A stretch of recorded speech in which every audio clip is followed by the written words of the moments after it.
Já estamos na época balnear, ou seja, a partir de ontem oficialmente entramos já para a zona quente, período das chuvas. E como disse ontem, perdemos uma grande oportunidade de concluir algumas obras naquelas estradas, sobretudo aquelas terciárias que estavam a ser intervencionadas.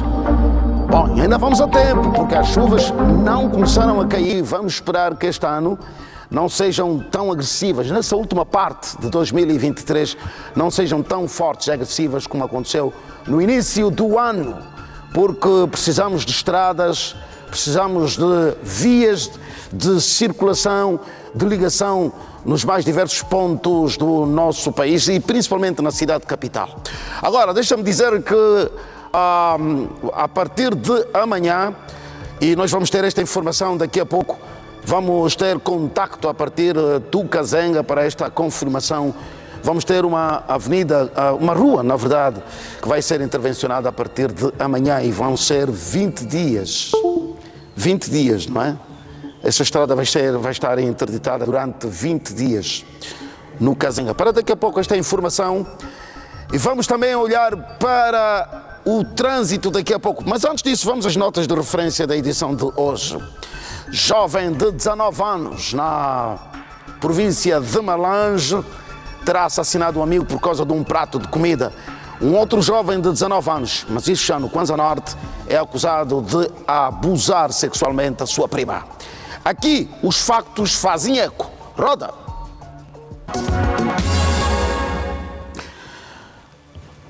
Muito bem, nós vamos rapidamente para o trânsito, vamos olhar para o trânsito com a ajuda do professor Júlio Quental. Regi, podemos ter imagens já temos sim imagens.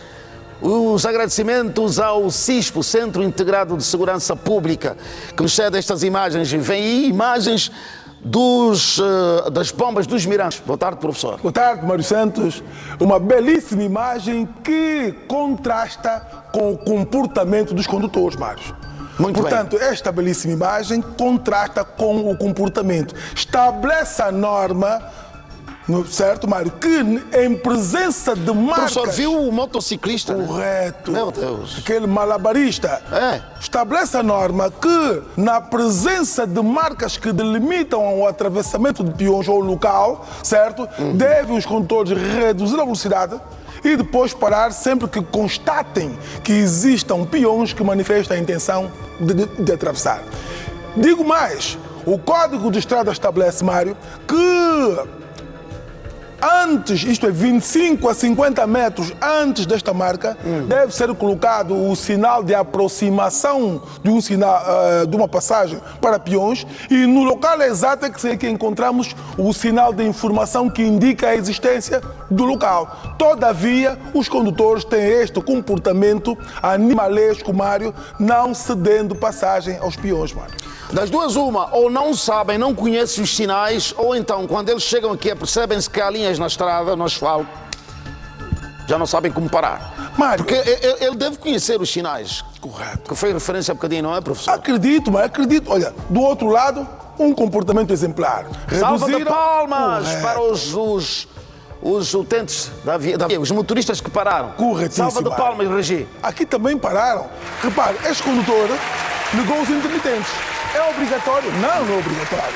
Mas é facultativo. A lei não obriga este comportamento. Todavia, pode ser utilizado este procedimento para realçar aos de trás de que estamos a imobilizar por causa de uma circunstância imperativa. Certo, Mário? Certo. Portanto, agora, permita-me, Mário. Esta imobilização irregular estabelece o Código de Estrada, no seu artigo 48º e seguintes, que a imobilização na proximidade de passagens para peões deve ser feita 5 metros antes ou 5 metros depois. Certo. E essa distância é inferior a 5 metros. Portanto, é fundamental que saibamos as distâncias regulamentares em relação à manobra de paragem e estacionamento para determinados locais. É imperativo que isso seja observado. E ele não estava... Eu vi que ele tinha essa linha contínua por debaixo da viatura. Corretíssimo, Mário. E repara, ou seja, não tem espaço suficiente para fazer aquela manobra. Bem observado, Mário. Muito bem observado. Muito assertiva portanto, a sua afirmação. Porque, repare, temos aqui uma linha contínua, certo? Que indica o limite mais à direita da faixa de rodagem. Todavia, o espaço entre a linha e o lancil não permite a integração de um veículo. Certo. Logo, não é permitida ali a paragem e o estacionamento, certo? Certo. Então, Regi, um chicote bem dado ao comportamento dele. Aquele senhor que parou a viatura onde não devia. Muito bem, muito bem. Daqui a pouco vamos ter, a qualquer altura poderemos ter o Manico de Miranda, a partir da Rua do Patrício, é isso? No Cazenga, a rua que vai ser intervencionada a partir de amanhã. Serão 20 dias de intervenção e a rua vai ficar interditada. São Paulo. Corretíssimo, Quem Mário. te viu, quem te vê. Corretíssimo, Mário. Passeios desobstruídos, circulação livre de peões na zona dos passeios, que é assim que se pretende, é isto que a norma estabelece. Todavia, Mário, continuamos a perceber que há a inobservância dos condutores relativamente à cedência de passagem nos locais previamente concebidos para o efeito. Temos ali o sinal de informação, não é? O vertical a indicar... Olha, Mário. Um chicote bem dado a esse Mário. comportamento. O Olha. homem que não respeitou a passadeira. Mário, isto é grave. É um comportamento animalesco, irresponsável, Mário. E repare, já é tempo de começarmos a pegar nas imagens do CISP, certo? Como elementos probatórios do cometimento de um ilícito rodoviário, Mário. E outro sim, a imobilização deve ser feita onde?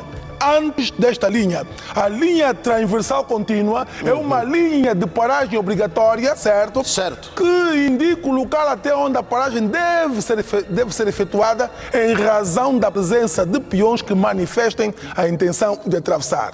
E aqueles peões têm aqui a passadeira, não. Preferiram ausentar-se da zona de proteção, zona de risco. Isso é terrível. E quero aqui realçar, Mário, que... foi levada à consulta pública, certo? A proposta de revisão ao Código de Estrada. Este comportamento de atravessamento em local inapropriado ou comportamento inadequado de um peão que resulte em colisões irá ser responsabilizado. Há essa proposta. Se passar isto, se for aprovado isto, Mário, haverá responsabilização civil. Bom, por último... Por enquanto, vamos ter essas imagens que nos chegam da Pedro Castro Vanduna em Loi, Correto. Quilambaquiaxi, nas imediações da Igreja de Nosso Senhor Jesus Cristo no mundo. Mário, pedonal a mão de colher. Aqui pertinho. E estes dois indivíduos, com um comportamento anormal, vão tentar a travessia em local inapropriado. Chicote! Chicote! Pois é, esse Mário, comportamento tem de ser repreendido. E outro está ali, por debaixo da pedonal, à minha esquerda, mais um grupinho ali a tentar atravessar em um local inapropriado. Que se dá a impressão que as pessoas desafiam a morte.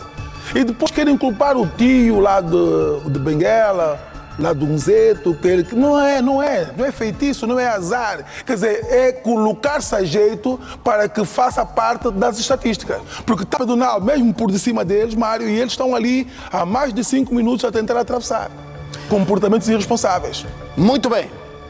Bom, nós vamos regressar ao trânsito, a qualquer altura teremos o trânsito, mas agora, como é que foram as últimas 48 horas? Os agradecimentos ao Centro Integrado de Segurança Pública, o CISP, por esta intervenção. Com o CISP é possível fazermos então este serviço de utilidade pública. Corretíssimo, Mário. Veja, isto é terrível. Mário, que dia da semana é hoje? Estamos a falar em quarta-feira. Quarta-feira. E quer dizer, inevitavelmente, à quarta-feira, Mário, os números tendem a subir. Meu Deus. Temos que fazer aqui um estudo e se calhar vamos convidar numa altura, se calhar, mais apropriada para que o doutor Wavita Kingungo, certo, consiga nos esclarecer as razões psicoemocionais que levam os condutores a ter este comportamento no cenário rodoviário. Por que, à medida que nos aproximamos do final de semana, há a tendência de incrementarmos os números? Comecemos, Mário, pelos acidentes. Temos 34 acidentes para o dia de terça-feira, ontem, contra os 28 de segunda. Há um incremento, certo, Mário? Certo. Temos ali 6. Esses 34 acidentes produziram 4 mortos. Aqui houve um decréscimo. comparativamente ao dia anterior, segunda, certo? Certo. Temos um decréscimo de 4. Todavia, temos um acumulado, Mário, de 12 mortos. Exatamente, Para em 2 dias. É violentíssimo. Muito. Estes 34 acidentes produziram 36 feridos. Meu Deus. Houve um incremento, Mário, de 8 contra os 28 de Segunda-feira. De segunda, certo? Certo. Dos 36 sinistrados, 25 são graves. Contra os 14 de segunda-feira, um incremento de 11, Mário. E nós temos dito aqui no programa que estes feridos graves preocupam-nos em razão de grande parte deles, ou alguns deles, evoluírem a óbito em razão da gravidade das ofensas corporais ou em razão de patologias pré-existentes. Um diabético, um hipertenso tem mais dificuldades em recuperar-se. E por último, Mário, temos os feridos leves, que temos 11 para o dia de ontem, terça-feira, contra 14 de segunda. Houve um decréscimo de facto, mas ainda estamos a falar de um acumulado de 25. Portanto, estes números devem nos levar à reflexão. E repare, Mário, a nossa média de acidentes é aí de 30 por dia. A nossa média. Portanto, temos que começar a... E temos 60, se juntarmos os 2 dias, são 62 casos. É isso, Mário. Isto é motivo para nos preocuparmos. Daí que o governo central, certo? E porque por força da legislação, a segurança, a sinistralidade rodoviária, isto é, a prevenção é tutela da vice-presidência, certo? Estão preocupados e tudo está a ser feito para que então se encontrem mecanismos para que se inverta o quadro. Mas ainda assim, Mário, por melhores leis que tenhamos, por melhores veículos que tenhamos, por melhores vias que tenhamos, se não houver mudança comportamental, o quadro não muda, Mário. Professor, nós temos cidadãos, e isso tenho dito aqui diversas vezes, que estão a conduzir e nem sequer estiveram numa escola. Concordo, Mário. Há uma cena arrepiante, isso que é para terminar, aconteceu há coisa de 5 anos, do indivíduo que atropelou, fugiu e quando chegou a casa encontrou o óbito. Sim, olhou. E quando lhe narra os factos, lembrou, peraí, fui eu que atropelei, o meu filho. Então, Mário, ele atropelou com morte, o próprio filho nem percebeu. É o tal caso de nós não afrouxarmos na passadeira, não sabemos quem está a atravessar, pode ser o nosso filho, o nosso sobrinho. Está a ver, Mário? E então atropelamos, fugimos e às tantas vamos deparar com óbito em casa. Então façamos uma reflexão. Independentemente dos laços parentais, o indivíduo que vai atravessar a via é um ser humano, Mário. Muito bem. Tenhamos esse sentimento, respeitar o nosso semelhante como gostaríamos que nos respeitasse. Muito bem.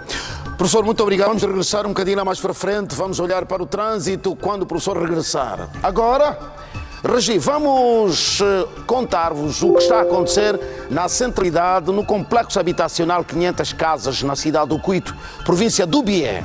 Uma boa parte da centralidade, complexo residencial, seja lá o que for, uma boa parte já está ocupada. Mas temos um espaço, várias residências que ainda estão desocupadas. Isso é um outro assunto. O grande problema é que os amigos do alheio, aqueles que não podem ver um furo, põem lá o dedo, hein? Estão viciados no crime, ladrões mesmo. Pertencem a um grupo de ladrões. O que é que eles fazem? Vão até as residências desocupadas, tiram sanitas, chuveiros, portas, janelas e ainda por cima partem os vidros. Olha, mas um grupo já foi detido, hein? Um grupo foi detido. E agora eles dizem-se arrependidos, estamos arrependidos. Hein? Mas vamos conhecer essa história porque eles estavam a vender janelas a 12 mil kwanzas, janelas a 14 mil e outros materiais a 12 mil kwanzas. Não pôs lá, foi tirar por quê? Vamos acompanhar essa história porque daqui a pouco temos, a partir do Bié, a Júlia Cassoma. Vamos ter daqui a pouco, mas antes vamos à história. Roda, Regi. Vidros quebrados e residências sem janelas. As portas, chuveiros e louça sanitária também não foram poupados pelos meliantes no complexo habitacional das 500 casas, no município do Cuito. Há muita delinquência aqui? Sim, há muita delinquência. Estão a derrubar as sanitas, tudo estão a roubar. Até o contador, tudo estão a roubar, tudo estão a levar. Aqui está demais. São mais de 200 residências inabitadas, vandalizadas nos últimos dias no projeto habitacional por supostos marginais, alguns detidos e outros em fuga. Em posse dos acusados foram encontradas 38 tampas de quadros de disjuntores, 20 fechaduras, 11 janelas, 5 chuveiros, 4 sanitas com autoquismos, 3 torneiras de cozinha, 2 portas e 2 lava-louça. A televisão, codificador e a minha cozinha desarrumava toda. Encontramos numa das casas daí, embaixo mais obras, nem encontramos as coisas. Foi graças a Deus e os que me ajudaram a procurar, sim. Os prejuízos causados estão por avaliar, de acordo com a administração municipal do Quito. Das 500 casas construídas, metade já foi entregue à população que vivia em zonas de risco. Por amor de Deus, temos de mudar de mentalidade. Os cidadãos estão acusados de vandalizar. Aliás, fizeram mesmo o que eles fizeram? Furtaram estes materiais. Dizem-se arrependidos. Júlia Cassoma. Boa tarde, Júlia. Aquele sorriso habitual. A Júlia está distraída. Queremos aquele sorriso da Júlia. Bom, ela ainda não se percebeu que já está em direto a partir do complexo residencial 500 casas na cidade do Quito. Vamos tentar. Ah, está a Júlia. Boa tarde, aquele sorriso agradável, o sorriso, Júlia. Bom, parou o processo, já não estão a tirar mais nada. Boa tarde, é contigo.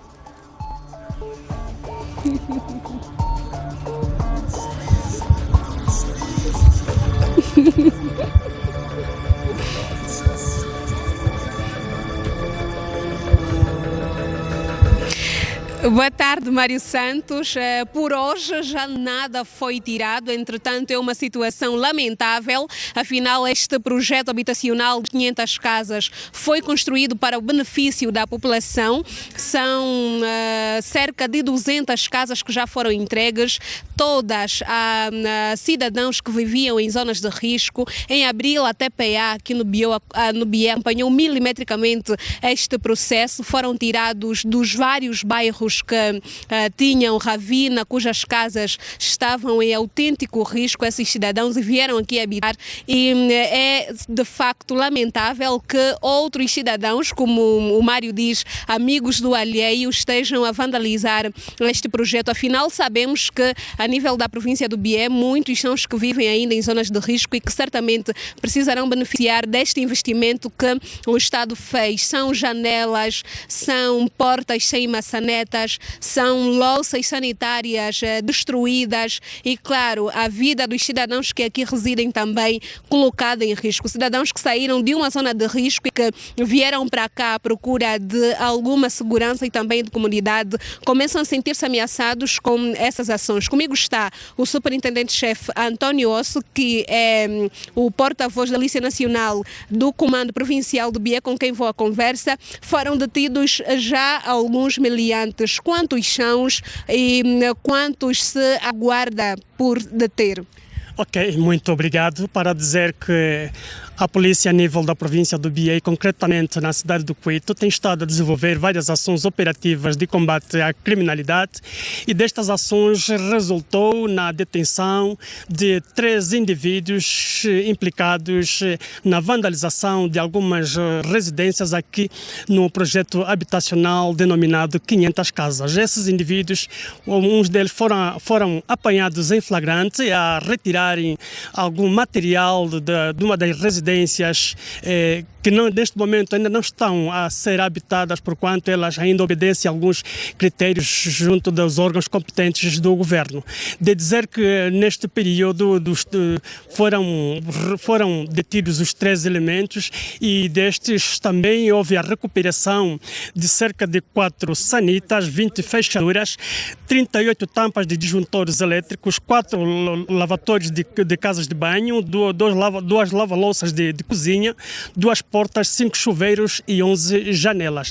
De dizer também que estas janelas eram utilizadas pelos meliantes que, depois de quebrarem os vidros, têm acesso ao interior e dali retiram todo o material necessário para depois ser levado a algures na comercialização, pelo que as forças policiais estão atentas e já estão em calço de possíveis compradores deste material e todo o trabalho policial vai continuar, e já que se incrementou as atividades de patrulhamento ao longo de todo o perímetro do projeto habitacional. Mas também devemos louvar a colaboração da população já residente neste perímetro habitacional, que tem estado a colaborar com as forças policiais para a detenção dos presumíveis autores que, na calada da noite, principalmente, realizam as suas ações operativas. De dizer também que,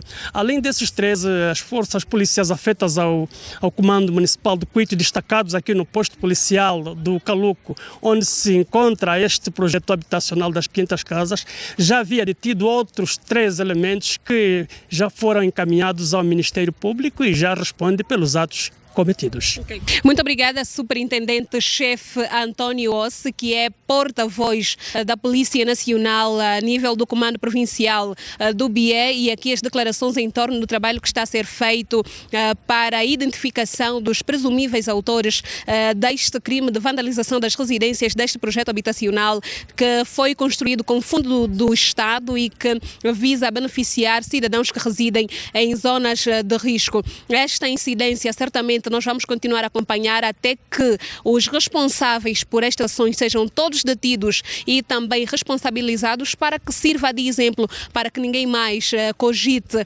em fazer tal ato. Mário Santos, boa tarde. Boa tarde. Que sorriso, simpático sorriso da Júlia Cassoma a partir da cidade do Cuito. Agora, ouça, mas se você não pôs lá, a casa não foi construída por si, não é herança do seu avô, por que é que tem de ir lá tirar as coisas que foram colocadas na altura da construção? Por quê? Quem foi que lhe disse que você pode ir lá arrancar as coisas? Estes não têm de ser punidos severamente. Punidos mesmo. Não há contemplação. As pessoas que fazem isso prejudicam aqueles que vivem em zonas de risco, que estão com dificuldade. O governo criou esse projeto para alojar essas pessoas que vivem em zonas de risco. Eles vão lá tirar isso. Não puseram lá, vão tirar um bom chicote ao comportamento deles. Vai! Mais um! Mais um! Indisciplina tem de ser castigada mesmo. Não a pessoa, mas o comportamento. Bom, o Manico de Miranda está no município de Kazenga. Olha, a rua que está atrás do Manico é a do Patrício. Vai ser encerrada a partir muito em breve, não é? Não é? Ele está com outros detalhes. Manico, boa tarde. Fecha em breve. Ele está mesmo. Mário Santos, boa tarde aos telespectadores que nos assistem a esta hora. Exatamente, estamos aqui junto à Rua do Comando, aqui no tanque do Kazenga, bem próximo à Via do Patrício, esta via que liga a Rua do Comando até a Quinta Avenida. Na verdade que a partir da manhã esta via poderá deixar de funcionar em termos de trânsito face às obras que poderão estar em curso aqui, neste caso, a partir da manhã às 14 horas. Mas quem mesmo nos vai avançar mais dados sobre a interdição desta via do Patrício é o diretor para a área técnica do município do Kazenga, Wilfred André. Muito boa tarde. Fala-nos exatamente das obras que poderão decorrer aqui. Bem, muito boa tarde. A partir da manhã nós vamos interditar este troço que é daqui do tanque do Kazenga, aqui do tanque do Kazenga até a Quinta Avenida, para dar conclusão a um trabalho que já começamos há algum tempo, que tem que ver com a colocação do sistema de drenagem das águas pluviais aqui nesse troço. E isto vai acontecer amanhã, tem duração de 20 dias. Desde já queremos apelar os automobilistas que por aqui circulam a nossa sincera desculpa pelo transtorno que isso vai criar, mas é para a melhoria daquilo que tem que ver com o saneamento básico a nível do município. Isso deve-se já hoje, começa praticamente a época chuvosa, para preparar então este período que começa.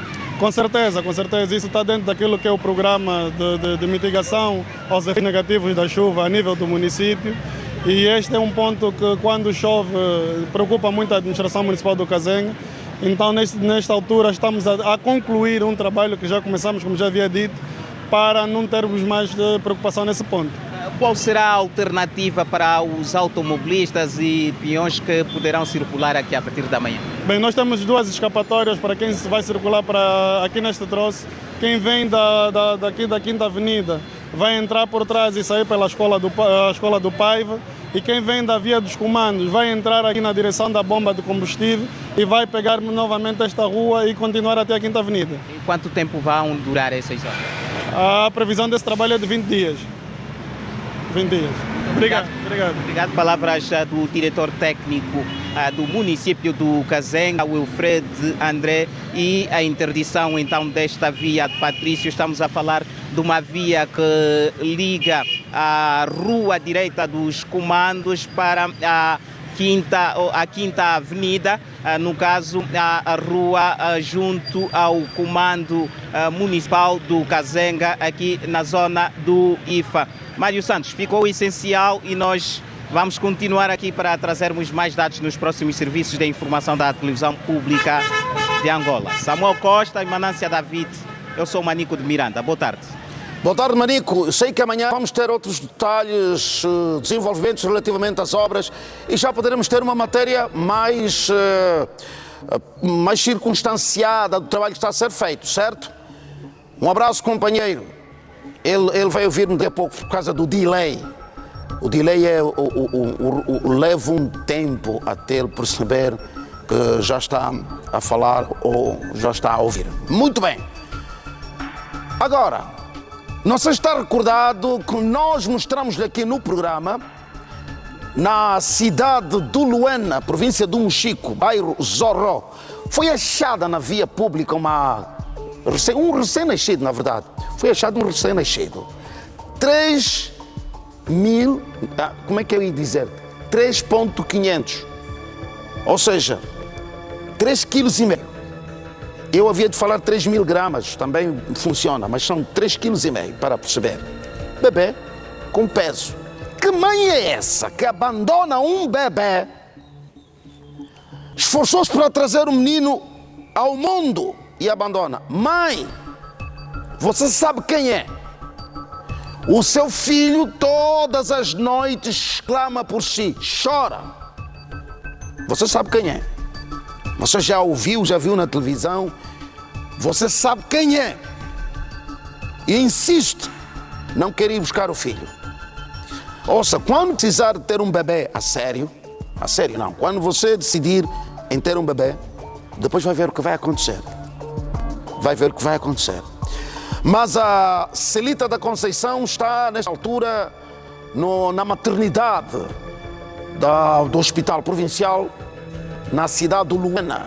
Celita, boa tarde. Sei que o INAC está à procura de uma família de substituição para bebê, neste caso para o bebê. Será que já encontrou? Podemos ter mais detalhes a partir daí? Celita, boa tarde, é contigo.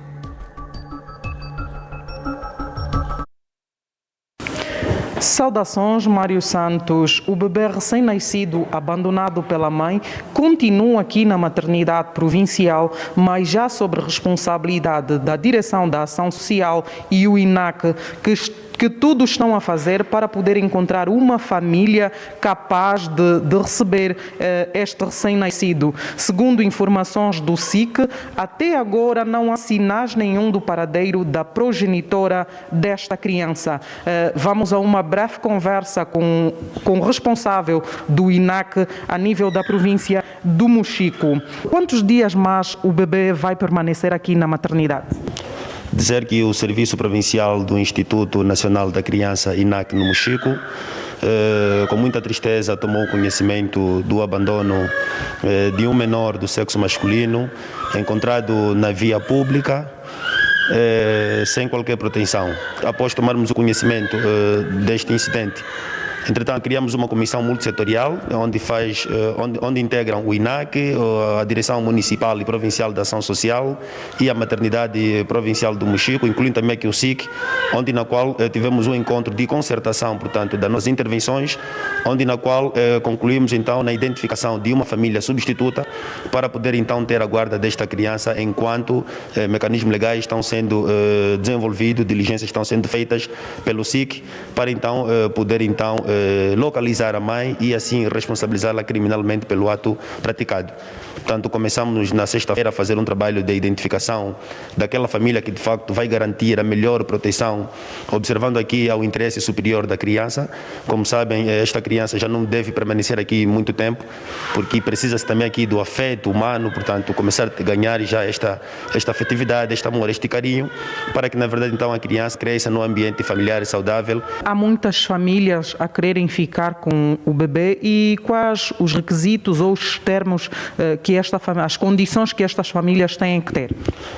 Dizer que uma das condições necessárias consiste em, portanto, ter uma habitabilidade, portanto, a pessoa tem que ter uma residência muito bem identificada, deve também ser uma pessoa idônea, não menor de 18 anos de idade, portanto, já com alguma experiência em poder cuidar de crianças. Olha-se também aqui nas condições socioeconômicas desta mesma família, que pretende ter a guarda desta criança, bem como também aqui fazer menção naquilo que é o compromisso em que a mesma vai poder assumir junto das instituições do Estado que estão agora a trabalhar no sentido de indo cada vez mais cumprir com tudo quanto lhe será estabelecido do ponto de vista de acompanhamento e daquilo que será então as suas responsabilidades enquanto pai que então deverá ter a guarda. Portanto, pode ser o pai, pode ser a mãe ou ainda mesmo um casal em que se manifesta, portanto, da sua idoneidade, da sua vontade em poder então ter a guarda desta criança. Mário, esta foi a nossa conversa com o responsável do INAC, que garante que tudo está a ser feito para que encontrem uma família que possa receber esta criança como mais um membro seu e que possam dar todo o amor, todo o cuidado, todo o carinho que uma criança merece. Mário, é contigo. Boa tarde, Celita. Eu quero tentar perceber, mas não consigo. Uma mulher que não quer ter filho, mas aceita ter relações com um homem sem proteção. Não quer ter filho, mas tem relação com um homem sem proteção. E depois, quando sente que tem o bebê lá dentro a mexer, traça um plano de se desfazer dele. E no caso dela, aguentou 9 meses, o bebê nasceu, veio ao mundo. Colocou o bebê aí, pôs-se em fuga, foi embora. Que mãe é essa? Olha, normalmente usa-se uma frase, não sei o que é pós-parto. Como é que as mulheres usam sempre? Depressão pós-parto. Eu não vou muito nessa conversa. E eu explico porquê. Desculpem-me os especialistas, desculpem-me aqueles que têm o trato nesta matéria. Desculpem-me mesmo. Não vou nesta conversa da depressão pós-parto. Acontece? Sim, acontece. Mas que diremos, pois, daquelas mães que mesmo em circunstâncias dificílimas preferiram anular os seus desejos e anseios para ter um bebê no colo, em circunstâncias piores. Há mães que até no meio de um conflito militar, conflito armado, de guerra mesmo, levam um bebê no colo. Não largam o bebê. Como é que me vêm dizer depressão pós-parto? Agora, ouça. Para esta câmara mesmo. Onde é que está o pai desta criança? O homem responsável por esta gravidez. Você sabe quem é. Você sabe quem é. E você está a ver. Você está a ver. A família que sabe que a fulana deu à luz uma bebê ou um bebê. Você sabe quem é. Você sabe. Você sabe quem é. Está a fingir que não, os familiares estão a fingir que não sabem. Põe aí, Regi, o número SOS Criança. Enquanto eu recebo o Kingongo Avita, boa tarde, seja bem-vindo. Por favor, SOS Criança, boa tarde, por favor, seja bem-vindo. Chama Angola, que todos nós amamos. Muito bem. Como é que nós, Kingongo, que é uma pessoa que trata das questões ligadas à psique, como é que este menino pode crescer sem ser afetado com o que está a acontecer agora, mentalmente? Mário Santos, desde que esta criança que nós acabamos de ver seja remetida num espaço familiar, num lar onde encontra o amor, o conforto, o carinho e a atenção, e ao longo do processo do seu desenvolvimento ou crescimento encontrarem uma estratégia ou de poderem falar a verdade, a origem desta criança, ou para nunca mais passarem esta informação. A partir do momento, se esta criança ter um conjunto de procedimento dentro do ciclo familiar que vai poder recepcionar esta criança, claro, poderá ter menor probabilidade de desenvolver problemas psicológicos. Entretanto, se não houver uma boa gestão, claro, todos nós nos questionamos onde é que está o verdadeiro pai. Onde é que está a verdadeira mãe? E por que foi abandonado? Esses porquê, sim, poderá trazer a posterior outros transtornos. Mas com um bom acompanhamento, com um acompanhamento espiritual, um acompanhamento psicológico e o seio familiar, que haja um amor profundo em poderem fazer sentir que ele, de facto, pertence àquela família, claro, o seu equilíbrio emocional poderá ser bem controlado. Quando fala da intervenção espiritual, fala da igreja, não é? Intervenção Exatamente. Da igreja. E eu aproveito para dizer, será que nós temos registrado, ultimamente, casos, e nós aqui no programa também os temos divulgado, de abandono de bebés e alguns até já sem vida. Falta a intervenção da igreja relativamente a isso? Porque eu acho que as mulheres não sabem, quando engravidam, não têm noção do que está a acontecer. Mário Santos, de facto, também aí tem um papel preponderante na igreja, como todos nós soubemos que a igreja tem o papel de moralização das famílias, é muito importante. E também mostrar o quanto é importante quando nós concebemos alguém e temos essa responsabilidade social, espiritual, de poder proteger, cuidar desta criança.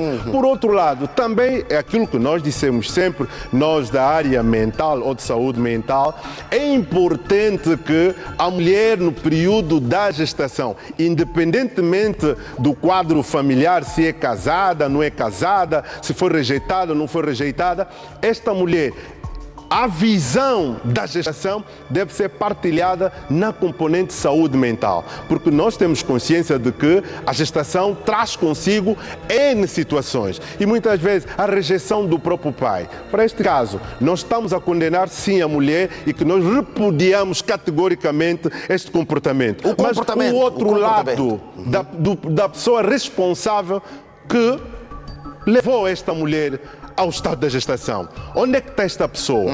Onde é que está a responsabilidade moral desta pessoa que engravidou a mulher? Porque a mulher não faz filhos sozinha. Só se for a Virgem Maria, dos mecanismos que todos nós conhecemos. Agora, naturalmente, é porque existe a presença de alguém que partilhou os momentos íntimos, partilhou o sentimento. Esqueceram que deste sentimento poderá haver, e como houve, esta criança que não tem culpa da irresponsabilidade dos dois.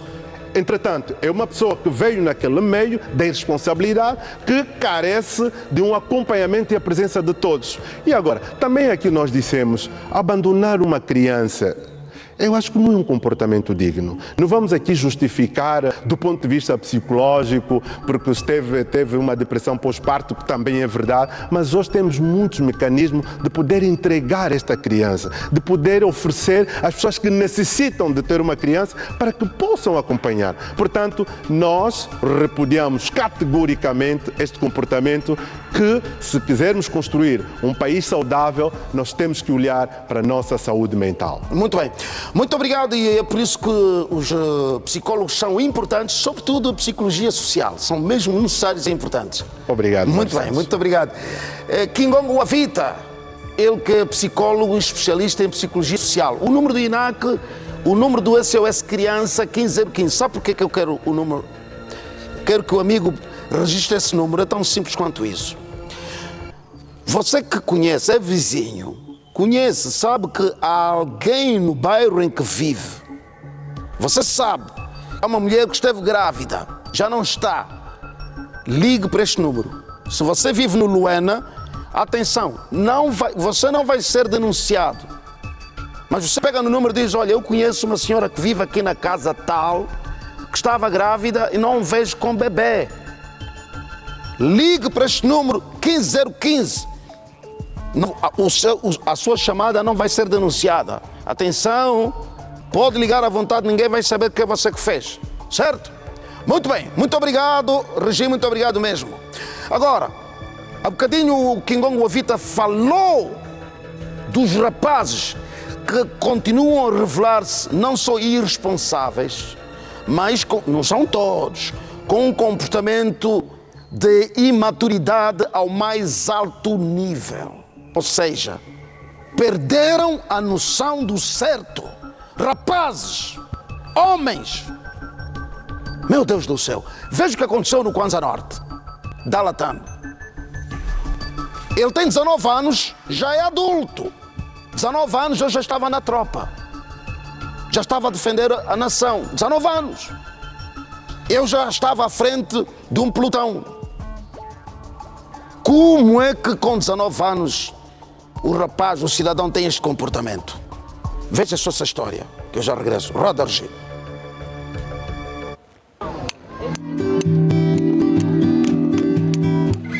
Até custa dizer como é que foi até nessa ação. São factos difíceis de narrar-se.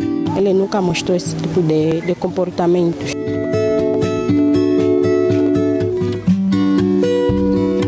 Não fosse a obrigação jornalística atrás de factos que fazem ecos. No primeiro semestre deste ano, a Polícia Nacional no Kwanza Norte registrou mais de 30 casos de violação sexual contra menores com maior incidência no seio familiar. Contas feitas em cada 2 semanas dos últimos 6 meses, uma criança sofreu deste abuso. Neste semestre, a pequena Adelaide de 10 anos é a primeira vítima que terá sido violentada pelo próprio primo de 19 anos. Desta vez, o triste episódio ecoa do bairro Kipata em Dalatando e, uma vez mais, aconteceu no seio familiar. Eram 6 horas da manhã, assim que eu estava a me preparar, a miúda acorda, eu disse, mano, ouvi uma pessoa no meu quarto, me meteu coisas brancas na vista. Foi na noite da passada sexta-feira, enquanto os pais estiveram no hospital a acompanhar a filha mais velha em serviço de parto. Para efetivar a ação, Osvaldo, o acusado, teve de embebedar a prima Adelaide. Com uma bebida mista, vulgo caipirinha, e esta, depois de adormecer, ele começou a praticar a cópula. Nós já estamos vivendo com ele há 5 anos. 5 anos é muito. Ele nunca me demonstrou um comportamento assim negativo. Até parece há uma saga de um filme intitulado Violação Sexual de Menores no Kwanza Norte, mesmo porque, enquanto Osvaldo abusava a menor de 10 anos, com o seu telemóvel, filmava tudo. Não sabemos qual era a intenção deste mesmo vídeo e que foi surpreendido pelo próprio tio. Osvaldo é sobrinho da mãe de Adelaide, no caso, filho da irmã. Desde que aconteceu, no janto, tomei uma bem lesada. Para além de Adelaide, o mesmo tentou violar outra menor de apenas 4 anos, por sinal, sobrinha. Uma micro-operação desencadeada pelo Departamento de Ilícitos Penais do Comando Provincial do Kwanza Norte. sabe-se que o crime não compensa e quem enveredar neste tipo de prática naturalmente vai ver a mão pesada da lei. A operação do final de semana permitiu também a detenção destes jovens acusados de furtar-se 12 botijas de gás butano numa das agências no bairro Camundai. Acredito que já há muito tempo venham fazendo estudo do meio e estavam apenas à espera da possibilidade, porque conseguiram arrancar, quebraram a parede, arrancaram o gradeamento e a janela não arramparam, só abriram. Para além destes, foram apresentados também vários meios recuperados depois de terem sido roubados.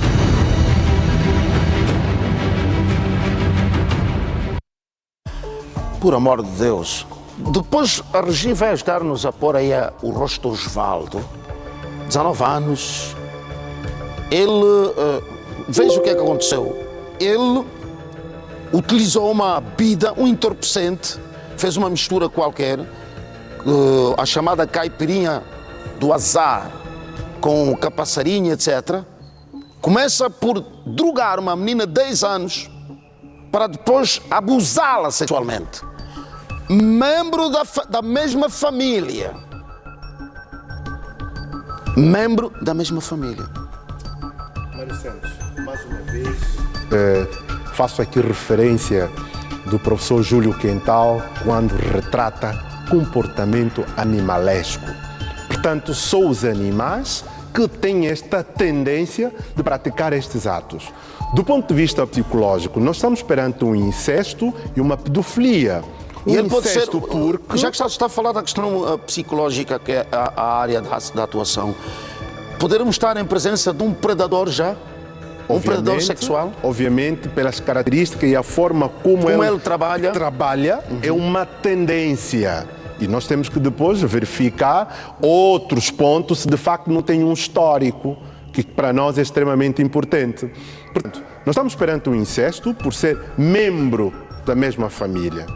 Isto é um comportamento animalesco, é uma perturbação do ponto de vista psicológico. E depois, estamos perante a outro transtorno de pedofilia, em ter desejos, fantasias sexuais em crianças menores.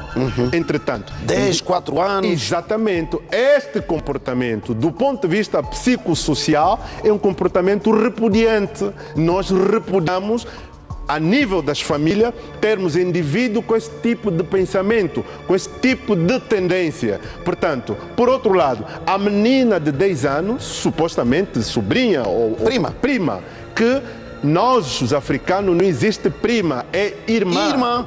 Percebe? Se tem este comportamento dentro de uma casa, em poder abusar sexualmente a sua irmã, a sua prima, como a peça demonstra, este comportamento pode se estender para o outro lado, ou seja, para a vizinhança, para outras áreas possíveis. Entretanto, é um indivíduo, sim, ainda bem que é maior de idade, tem 19 anos, tem responsabilidades a cumprir, entretanto, só depois de estar naquela caixa, ou seja, em 4 paredes, poderá ser reabilitado fisicamente, psicologicamente, para ver se amanhã podemos ter uma reinserção social. Só mais uma questão.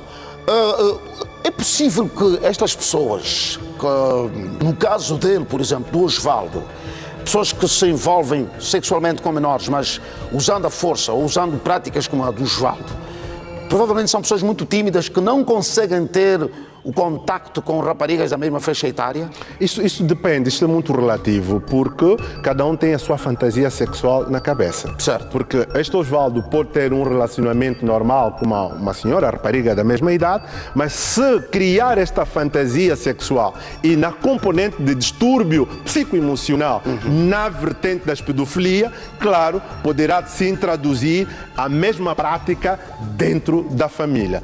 Aqui uma outra nota, Mário Santos. A menina de 10 anos que foi violada sexualmente, é premente dizer que deve ter um acompanhamento psicológico, porque é uma menina que hoje foi violada, amanhã torna-se uma mulher. Se hoje não repararmos a componente psicoemocional desta criança, claro, na idade adulta, a partir dos 14, 15 anos, pode desenvolver outros comportamentos que poderá afetar a sua convivência. Muito bem. Muito obrigado. Obrigado mesmo. Lá em casa, presta atenção a esse detalhe. Este é importantíssimo. Ponha outra vez o número do SOS Criança. Por favor, ponha outra vez o SOS Criança, 15015. Esse detalhe é importante. Fique atento aos sinais das crianças lá em casa. Porque, às vezes, problemas do género começam mesmo dentro da sua família. É primo. E os pais não se apercebem. Enche o vídeo, os pais não se apercebem. Não estão atentos aos sinais. O Osvaldo é primo da menor que ela abusou. E lá em casa, você que está a ver o programa, lá em casa, pode estar a viver uma situação igual. São primos, não gostam muito um do outro. Não, este vizinho gosta muito da minha filha. É muito ligado à minha filha. Não, o tio do armazém, o tio da cantina gosta muito da minha... Não. Não. Vigilância. Olha, este é irmão deste, hein? Um olho na burra, outro na ferradura. Este é irmão deste. Não deixe seus filhos à solta. Não deixe as suas filhas à vontade. Mãe, cuide bem da sua filha. E aí está o número que pode usar para denunciar. Quanto ao comportamento do Osvaldo,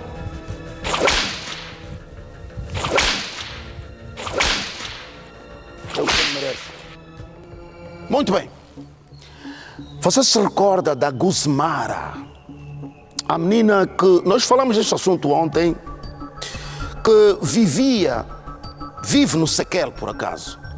E quando nós contamos-lhe a história só pela metade, nós tínhamos um olhar diferente. Estávamos em presença de um sequestro, de um potencial sequestro. As hipóteses foram retiradas na totalidade? Não. Agora, quero que o amigo acompanhe a história. O que é que aconteceu com a Gusmara e o Josi? Já vamos à história. Mas, eu disse ontem, volto a dizer, vigilância. Não sejam muito modernas. No meu caso, não estou a dizer que o que aconteceu com a Gusmara é porque a mãe é moderna. Não é isso. Mas mães, sejam como as mães do passado. Sejam mesmo... Eu vou falar disso depois. Vamos à história. Roda.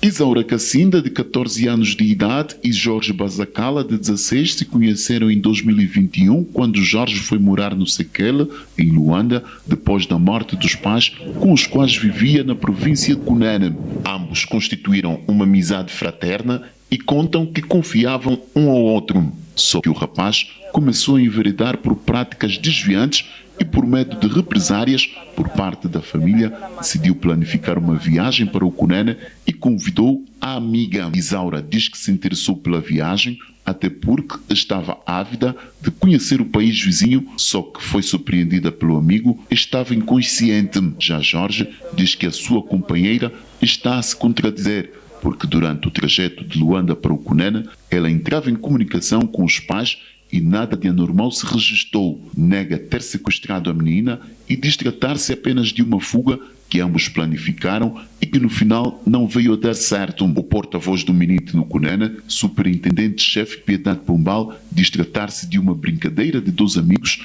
que se tornou num caso mediático com contornos e interpretações confusas, mas que não se trata realmente de sequestro. No nosso primeiro interrogatório, a menina diz que saiu de livre e espontânea vontade de Luanda. E, consoante a marcha do processo, ela foi mudando de fala e os órgãos estão aqui para determinar, no fundo, o que é que aconteceu. Mas, de princípio, nós garantimos que não houve sequestro. O porta-voz do Minite no Cunene aconselha os familiares a terem mais atenção no controle dos filhos, sobretudo os adolescentes que facilmente se deixam atrair por coisas fúteis. Que tenhamos mais controle dos nossos filhos e deixarmos de tudo pensar que há maldade no agir de outras pessoas.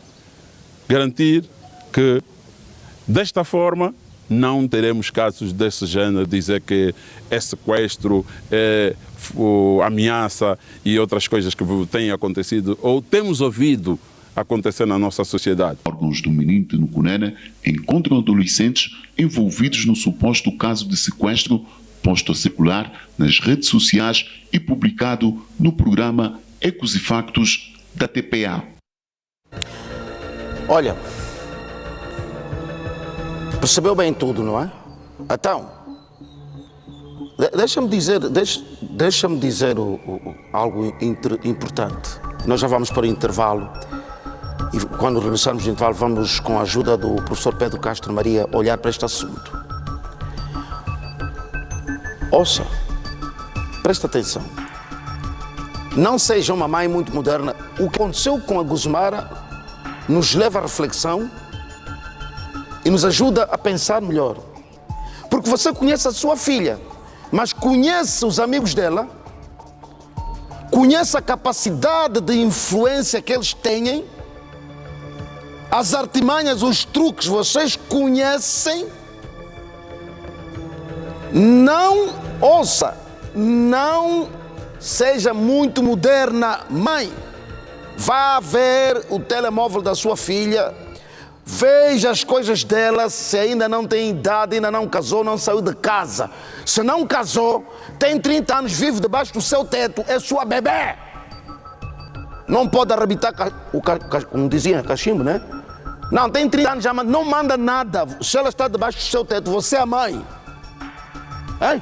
Não, mas ela já tem marido. Não. 30 anos está debaixo do seu teto, você é a mãe. Você é a mãe. Aqui quem fala é a mãe, ponto final. Qual tem 30 anos, agora manda nela. E quanto mais uma rapariga. Ouça, não vamos criticar a Guzmara. Mas o que aconteceu com ela nos ajuda, nos alerta, nos chama a atenção. Mães não sejam muito modernas. O mundo está cheio de gente má. Há muita gente maldosa. Você conhece a sua filha, mas não conhece os amigos dela. Vamos falar a respeito disso quando voltarmos do intervalo. E também vamos contar-lhe sobre um jovem de 19 anos que tirou a vida do seu amigo por causa de um prato de fungos com ovo e chouriço. Meu Deus do céu. Tô de boto, mulher. Diz o bilho de abicheira aqui. Volte conosco depois do intervalo. Eu até já.